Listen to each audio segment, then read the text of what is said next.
that would look a little bit more like this.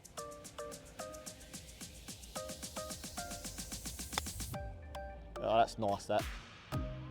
Go in, go in, go in. Oh, good day guys, and welcome to my channel. My name is Danny Bird. If you're a new viewer, I hope you consider subscribing to the channel. The chip shot that I've chosen for this video is a 22-meter chip shot. We're greenside, we've got about 5 paces or so to the edge of the green. Okay, so what I consider just a standard greenside chip shot. I picked a 56-degree wedge because I feel it's the easiest club to use around the greenside. It gives us some versatility and there can be some manipulation made without losing too much control, so that's important. So in today's video, we're going to be looking at width in the chipping action. Now, when I say width in the chipping action, I'm talking about the relationship between the club head and the torso. That's really, really important. It's an area where I see players struggle, especially on those short greenside chip shots when they're maybe trying to get some elevation. They'll struggle with poor contact. And that's the theme of today's video, is that poor contact you make as a result of that, reduction in width. So from down the line here, this is a great way to kind of show what's going to happen. So we're going to focus on the club head. I'm going to narrow the width by bending my wrist on the takeaway. So I've narrowed the width between the club head and the body here. And by doing so, the club head is picking up sharply, and as I work down, if I maintain those angles, the club's going to dig into the ground, okay?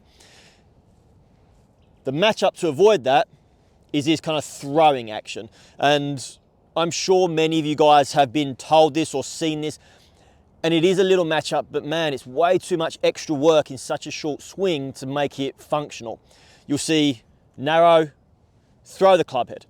We've heard it before. Throw the club head down to the golf ball. But the hardest part about that is then matching up the speed, because the throwing action is now faster. It's also very difficult to release the club head and then not have the hands continue to kind of release. And now we're getting a thin action. And I do see that far too often. So what I'm going to ask you guys to do is, in that initial part of the takeaway, to maintain a little bit more width. And what I mean by that is, from our setup position here, instead of having the wrist instantly pick the club head up, we're just going to try to keep the club head a little bit lower to the ground earlier on, okay?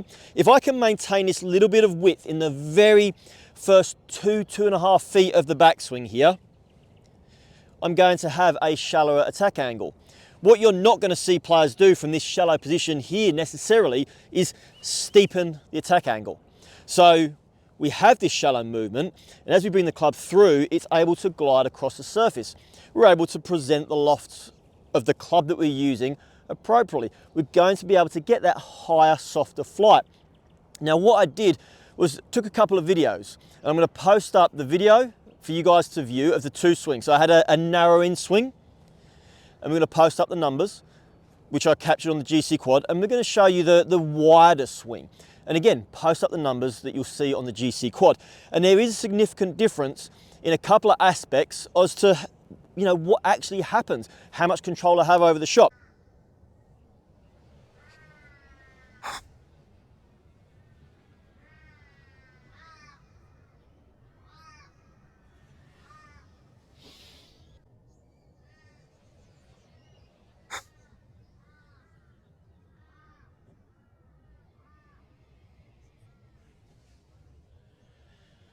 So for the purpose of this particular video, I'm going to demonstrate now. We're going to show you the narrowing motion, okay? So I get myself into setup position here.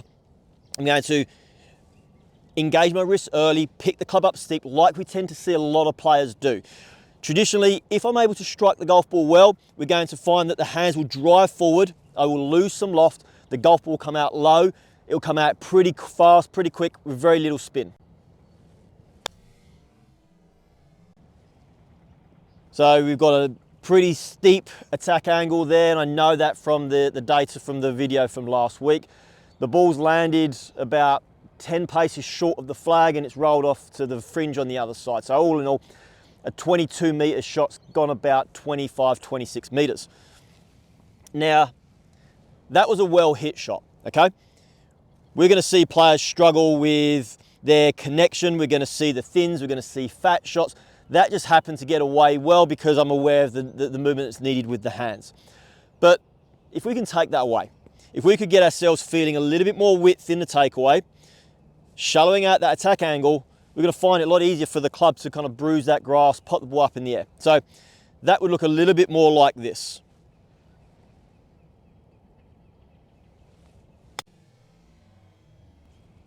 Oh, that's nice, that. Go in, go in, go in. Oh. As we can see here, barely any interaction with the grass. So I've set that one next to the previous shot.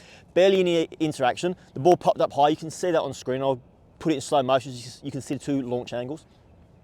And we've got a golf ball, which I'll just spin around for you guys now, sitting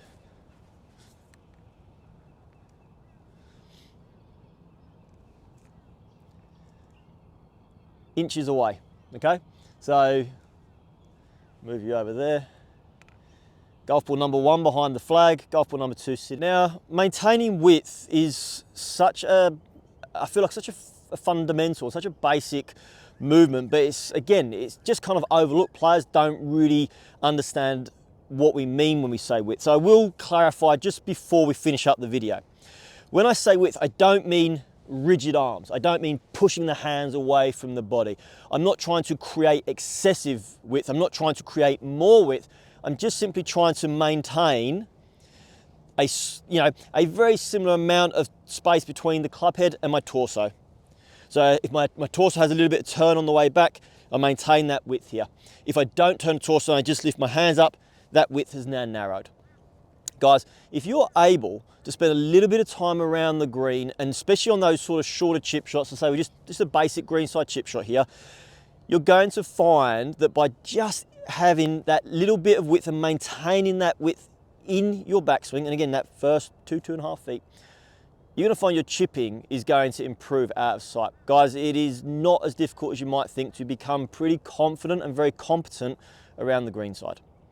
As always, guys, I do appreciate you taking the time to watch today's video, and I really do hope that this is going to help you become a little bit more confident around the green side. As always, if you liked today's video, please consider giving it a thumbs up. Those little thumbs up do go a long way to helping my videos reach more people. Therefore, the channel grows, which means I can maybe produce more free content for you guys. If you know someone struggling with their game, maybe a friend, playing partner, family member, please feel free to share this video with them. It might be just what makes a difference for them enjoying the next game of golf, or just feeling like they're actually seeing some genuine improvement. And guys, don't forget to subscribe. And if you do subscribe, make sure you hit that little bell. That will get you notified when the videos drop. We're dropping a couple of videos every week or so. Until next time, happy golfing.